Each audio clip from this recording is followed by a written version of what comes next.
আমাদের একটু কাজের চাপ কম থাকায় আমরা চারজনে ঠিক করি বনগাঁ থেকে একটু দূরে, যেটা মঙ্গলগঞ্জে নীলকুঠি রয়েছে, সেখানে খাবো। যেমন ভাবা তেমন কাজ, সকাল থেকে নিয়মরে কিছু খাওয়া দাওয়া করে আর সেই সাথে কিছু খাবার প্যাক করে নিয়ে আমরা সবাই বেরিয়ে যাই নীলকুঠির উদ্দেশ্যে। এবং যেতে যেতেই আমরা বিভিন্ন ধরনের ভূতের গল্প আলোচনা করছিলাম। আর এই যে দেখতে দেখতে একদম নীলকুঠির সামনে চলে এসেছি।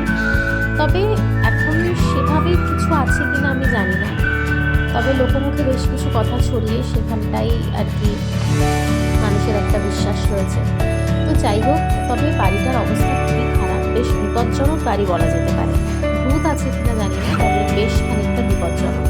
এরপর শিবম তনুশ্রী বেশ কিছু ছবি তুললো, আমরাও কয়েকটা ছবি ভিডিও তুললাম, তারপর বেরিয়ে আসি। আর এই দিনকে আমাদের একটা সাডেনলি প্ল্যান হয় যে একটু মাদারসাট যাব। তারপর আমরা মাদারসাট যাই, ওখান থেকে বেশ খানিকটা টাইম লাগে, প্রায় 1.5 ঘন্টা মতন।